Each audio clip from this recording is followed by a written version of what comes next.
Name that movie. My name is Jordan Belford. The year I turned 26, I made $49 million, and you want to know something? I was pissed because it was $3 million short of $1 million a week, and I didn't cross Border 94. Name that movie. Wolf of Wall Street. That is correct.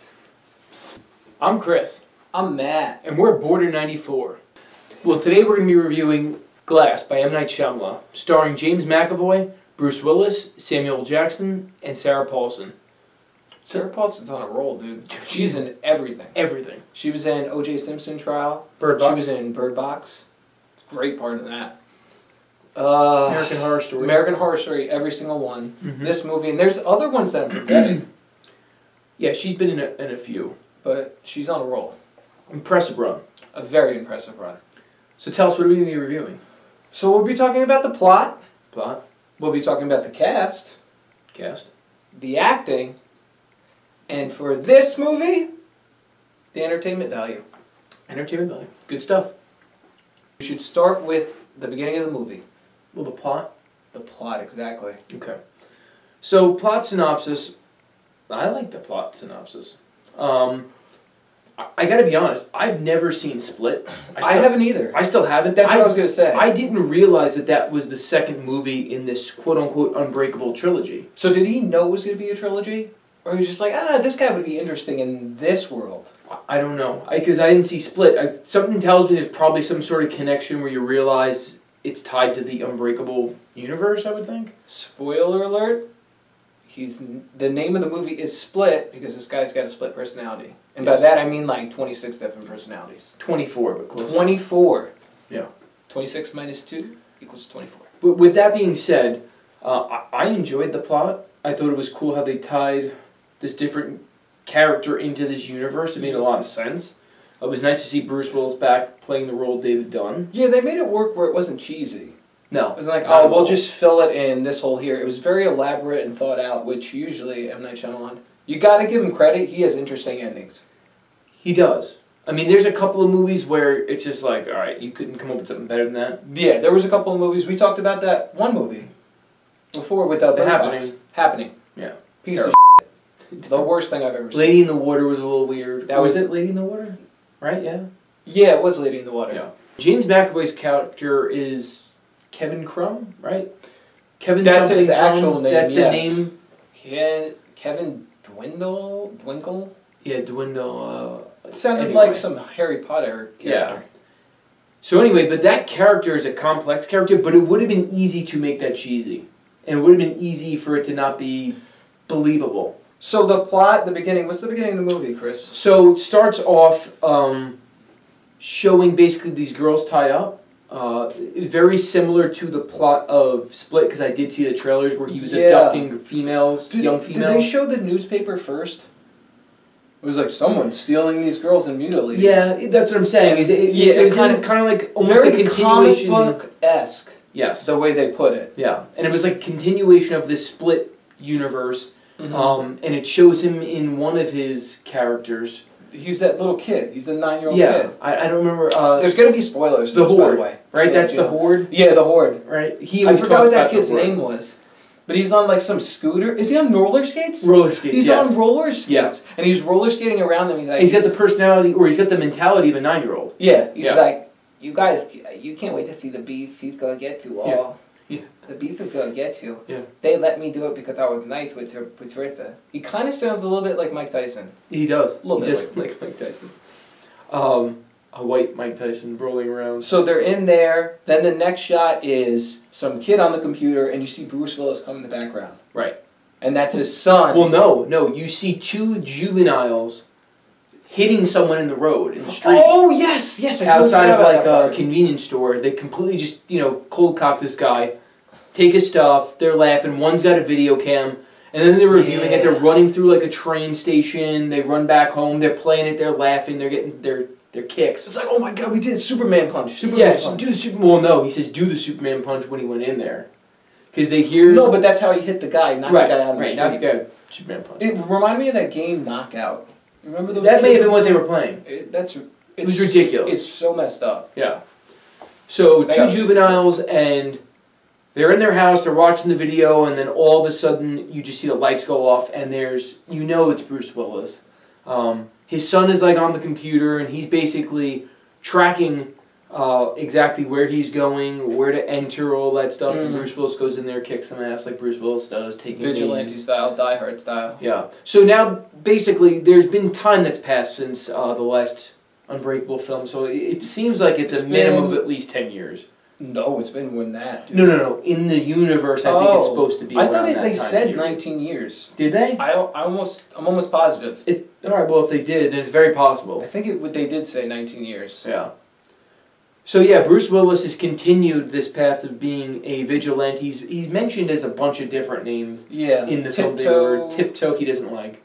The Overseer. The Overseer is the and one that really stuck. The Green Watcher or something like that. Yeah, some stupid. Because he's in a raincoat. Yeah, the green poncho raincoat looking thing. But anyway, so at this point, you've got Samuel Jackson's character, Mr. Glass, Elijah, is in a mental institution, Ravenhill. And then Kevin, the Beast, the Horde, all these different split personalities, is abducting females, just like he was at the end of Split. In which the character from Split is in this movie too. I guess this girl got away at the end of Split. Oh, that girl? That girl, yeah, she was the main girl in Split. I remember the love from the trailer. Interest of Split? Which Kevin? Just only Kevin though, right? Yeah. Well, he had a bunch of personalities in that too. Do you like Kevin? There's a lot of humor in this movie too, which Bruce Willis always ties humor into all of his movies, no matter how serious he's being. Bruce Willis is just Bruce Willis. I love it. So we fast forward. His son thinks that this guy who's taking captive these teenagers is in some sort of warehouse. Yeah, right. He thinks it's like somewhere like a away. Factory. Right. Factory, warehouse. So long story short, Bruce Willis rubs up against him by accident, realizes it's him, tells his son, he goes, it might be a brick factory, finds the girls right before the Beast comes back. Yeah. Now, for all of you that don't know and haven't seen Split, James McAvoy basically turns into this character that's known as the Beast, where he literally becomes a human beast. He can crawl, sprint on all fours like almost like gorilla. Monkey. He's almost like Tarzan, like a real life Tarzan, but aggressive. That's a good analogy. And Spider-Man, because he can crawl up walls. Yeah. It's really creepy. And by the way, James McAvoy, fantastic actor, always has been, and he's very well-rounded, and you can see it in this movie. My God, is he absolutely jacked in this film. He is yoked. It is ridiculous. It is amazing. One of the better transformations from a normal body style to that. Some of the best traps I've ever seen. Hands down. Unbelievable. He really does look like a beast. Yeah. He looks like and it's not that he's super, super, super big. He's big for James McAvoy. But he just has a stature and prowess and just, I don't know, like the angle lines of his body just work for him. Yeah. In this particular character. We'll get into acting later. It's almost like to talk about him. Because one of the things about that particular character is if he was too big, I feel like people would be like, oh, I'm not even going to try to mess with him. It's like a circus freak. No, meaning like, I'm not even going to attempt like Bane. Like, I'm not going anywhere near that. He's just big enough where you're like, okay, he's physically intimidating, but just small enough where you're like, a couple of guys could stop this. Or go after him.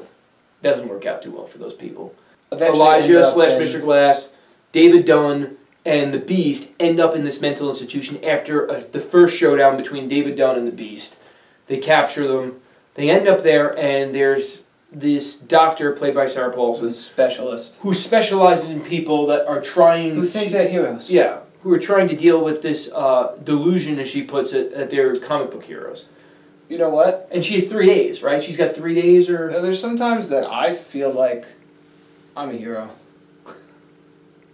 Anyway, go on. So she has 3 days to try and convince them that they're not superheroes or superhumans, and that goes orally wrong. Some may say it went wrong. Some would say it went right. So I don't want to give up too many of the spoilers because it's a good movie. It is a good movie.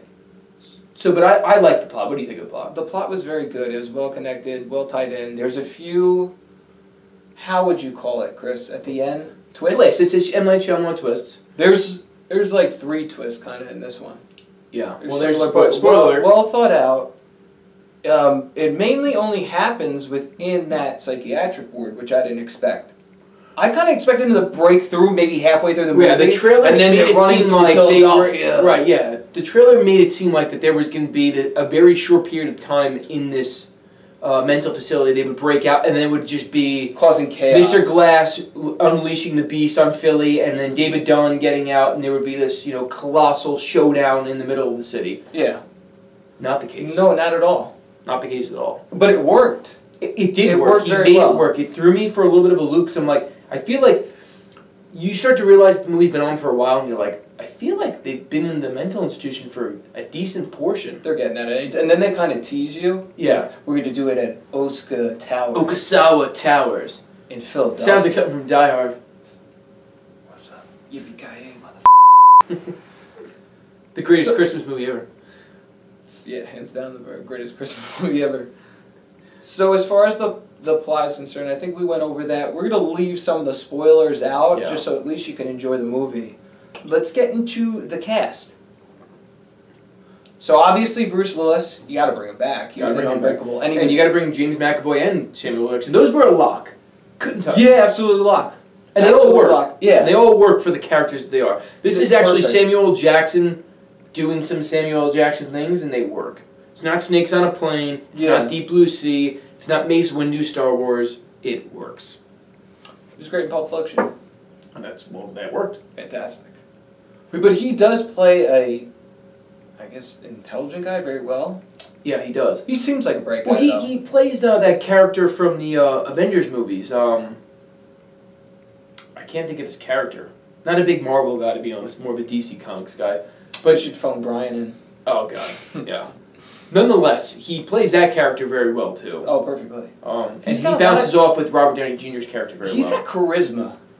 He does. Although it's funny, because in this movie, for like the first half, he has no charisma because he's basically pretending to be brain dead.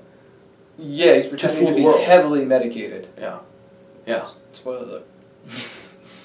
So Sarah Paulson was a great choice for the Doctor. I feel like at this period of time, like the last 4 years, easy choice for them.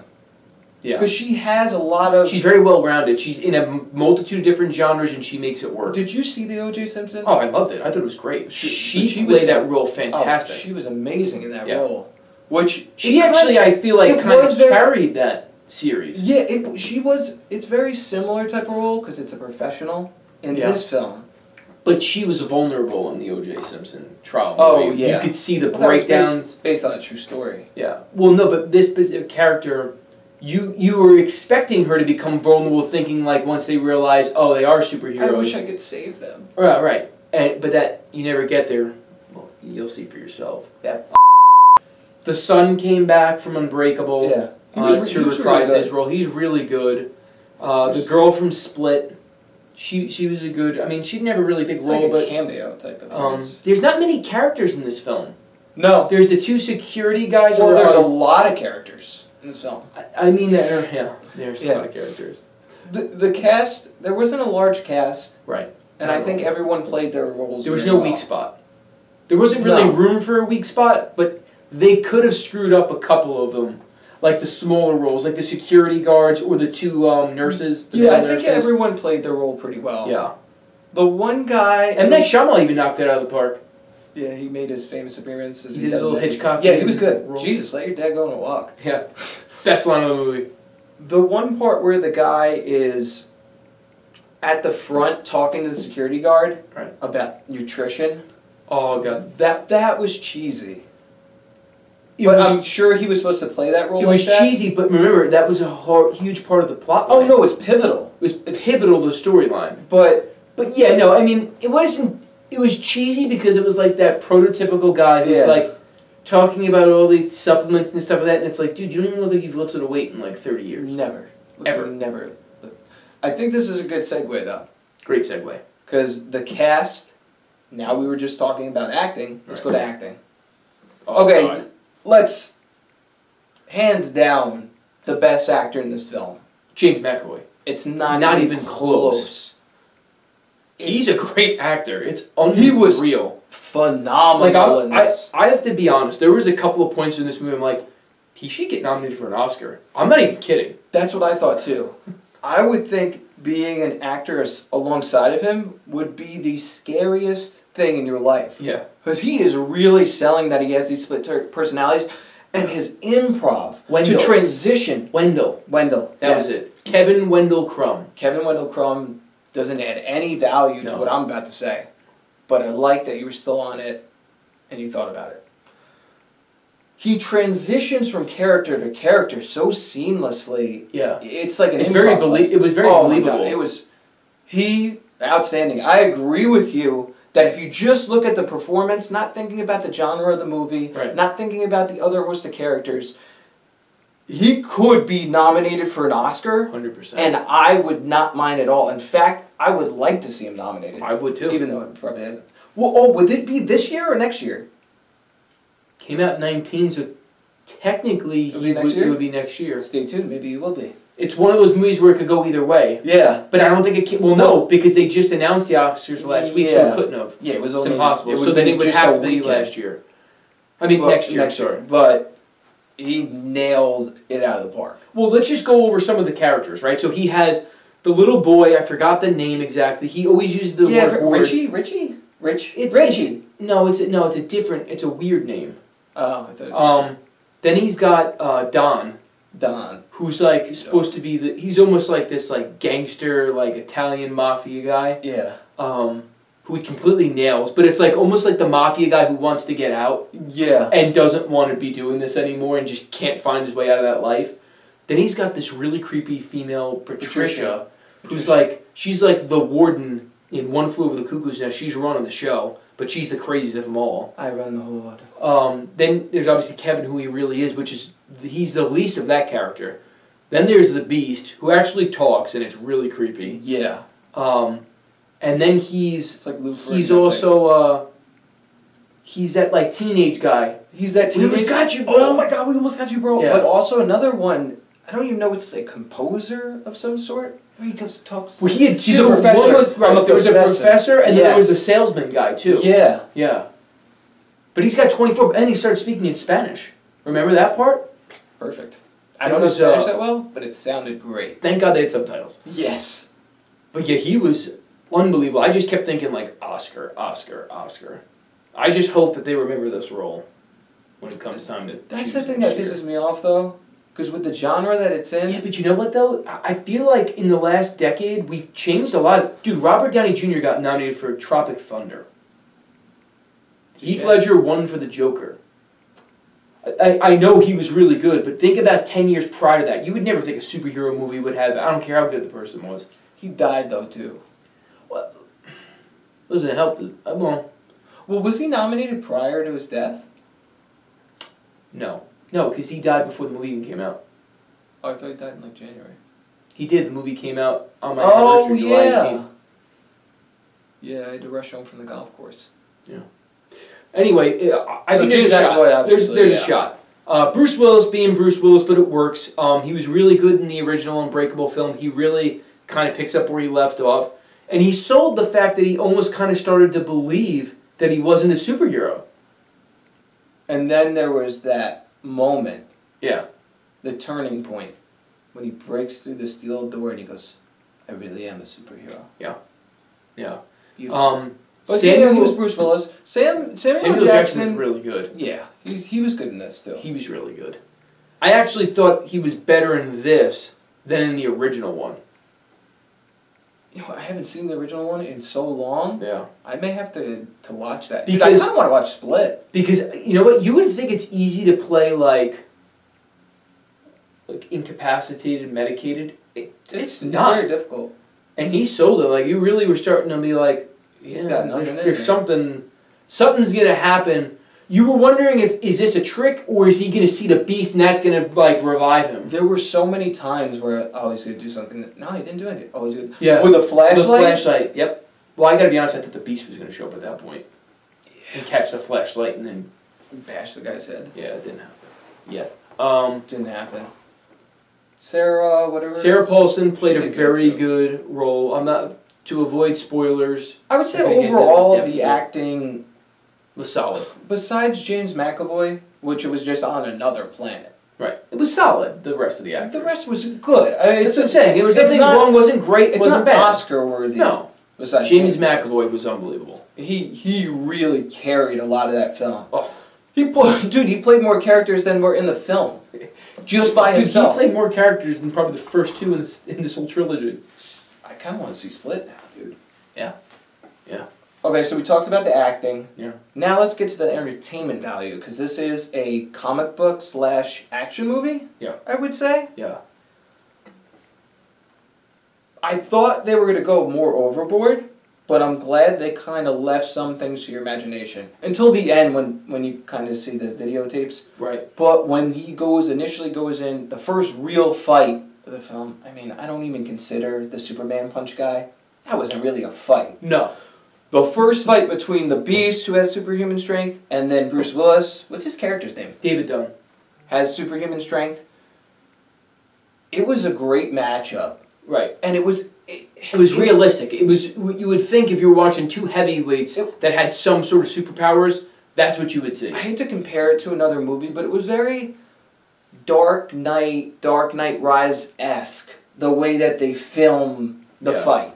Yeah. So I think it made the film very entertaining. And then that's a good analogy, Dark Knight Rises, because the first fight was very slow. It was more even match, though. It was more even match than that, yes. But it was short, and then you're waiting for the lead up for the bigger fight. Well, I think what the entertainment value is, a lot of people are going to look at this trailer and probably think very similar to us, that there's going to be this, all right, they're going to be in there and they're going to break out and there's going to be this epic showdown and they're going to be chasing each other kind of thing. It's not like that at all. And it works. Yeah. It totally works, because it would have been very easy for this movie to be over the top, overboard, cheesy, or like, they didn't have to do that. I wish they didn't do that if it went that direction. It would have been, because it would have been too tempting not to. Mm-hmm. You would have needed a lot more CGI, you would have needed a lot more special effects, and it would have maybe ruined the movie. I really thought it was going to be... It's a little bit slower and more psychological than you would expect going into this movie, but it's an M. Night Shyamalan movie. It works. James McAvoy keeps you... His 24 different personalities. That's what keeps you entertained the whole time, because you're seeing there's a new, I guess, character in the story coming out, and you don't know when it's going to happen, because he transitions so quickly. It's just brilliant. Well, it's funny because you're waiting for him to be like, I'm going to get out of here. Yeah. And develop into that personality where it's like coming up with a plan and let's get out of here. I think also what made it entertaining is that the personalities are talking to each other. Yeah. So as he's doing something, he's like, "Oh, but just why would he say that?" or something like that. Or, "Oh, the Beast, he's coming now." Are you living with Kevin? Yeah, that was so funny. He actually had a lot of funny lines in that movie too. He did. Nailed them. Yeah. I think the entertainment value overall, I mean, it's not going to be someone flying or, throwing a car per se. No. And then obviously the end showdown's really good. It throws you for a couple of twists. There's one of them that's very obvious if you're looking very closely in the middle of the movie. Yeah. That you see, and you're expecting that to be the twist, and you're like, all right, saw that one coming. And then all of a sudden they throw another twist, and you're like, all right, that's not the greatest twist in the world, but I get it. They wanted to throw in something else because you were expecting the other thing to be the twist. Mm-hmm. And then there's another twist, and you're like, okay, I like that. I like that that's the last twist. The twist on twist on twist. Yeah. Classic M. Night Shyamalan. Yeah. But I thought overall it was a very entertaining movie. Yeah. It was, I wouldn't say realistic, but borderline realistic. Well, it makes that if people were superheroes or superhuman, it made that aspect of it realistic compared to, obviously, Superman where laser beams coming out of their eyes, blowing, or he's flying. It's about, because even like when Bruce Willis, when he's bending that thing, it's not like he just goes and it's bent. Yeah. He's fighting to do it, but he's doing what no other man could do. Yeah. Even the door, like Superman would just hit the door and the door would pop off. He had to run into it a couple of times, but you would also, if it was anyone else, break their shoulder doing it. I forgot that he has a weakness just like Superman has kryptonite. Right, water. I totally forgot about that. You didn't remember that from the No, I didn't. And by the end of the movie, trust me, you'll know. So what do you think about the end, without saying too much about it? I think there's going to be people upset with it. Yeah, there's going to be people that don't like it. But that was okay it. because it was realistic. I agree. What I like about the ending is that it's it's very open-ended as far as, leaves the viewer's imagination to kind of do what they want with it. Is this going to be, the origin?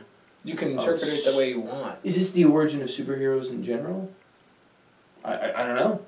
You could interpret it that way. I don't think it is. I don't think it is either. But it could be. But I don't think it is. Could be. It's very Inception-like, the ending, to a certain degree. But Inception, I nailed it. I knew exactly what happened. Yeah. Christopher Nolan just stopped shooting. So overall, the movie was very entertaining. I believe it was, yeah. Now, I think what everyone is wondering. Yeah. Does it cross border 94? Chris, take it away. Yeah, it crosses border 94. I'm going to give it a score of 3.6. Whoa! Are you in my brain, bro? No, I'm not going to give it 3.6. No, I wasn't going to give it 3.6. But it is pretty close. Pretty close. Okay, so what'd you get? You gave Bohemian Rhapsody 4.8, right? Yeah, I really so like Bohemian Rhapsody. What brings this up or down, depending on what you think of the movie, to 3.6? Do you knock points off for genre? I feel like I do. You do? Sometimes. I do until The Dark Knight. Like, The Dark Knight still, I'll compare it to any good movie. Yeah. The Dark Knight, the only one out of that. But yeah, I sometimes do for genres. It's the 21st century, man. You need to stop stereotyping genres. No, but listen, it's a good movie. But listen, it was a little bit long. There was a couple of things they probably could have done without. Yeah. Just my opinion. 3.6, no, that's a It's a solid score. I'm gonna give it 0. Kidding.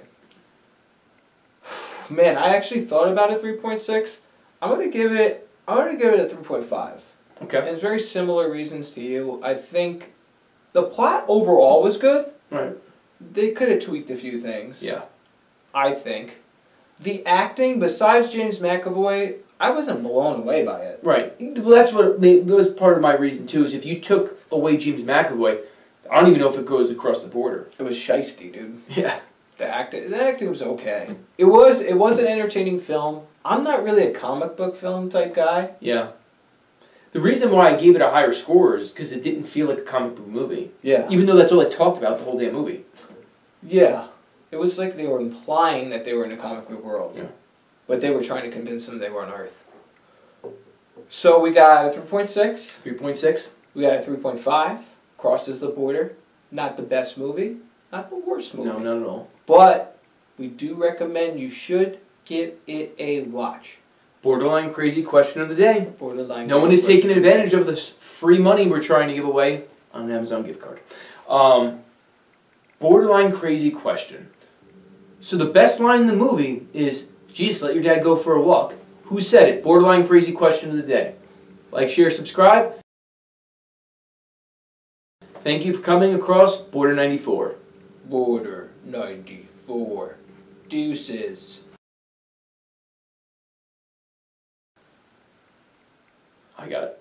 So, who said the best line in the movie? Do you remember what the best line in the movie was? I referenced it before. Oh, was it about the Kevin thing? Dude, I have no clue. What? How would I know? I don't even remember now. Yeah, I don't remember either. Wait, We'll what was this it? out. Oh, you didn't know?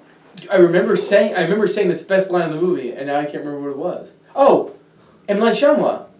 Oh. Jesus Christ, just let your dad go for a walk. Jesus, let your dad go for a walk. Should we actually say that? Yeah. Right now?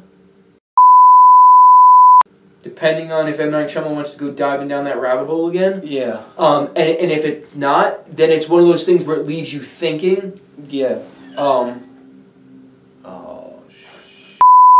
the wine spill. Pause it. Is it bad? Not good.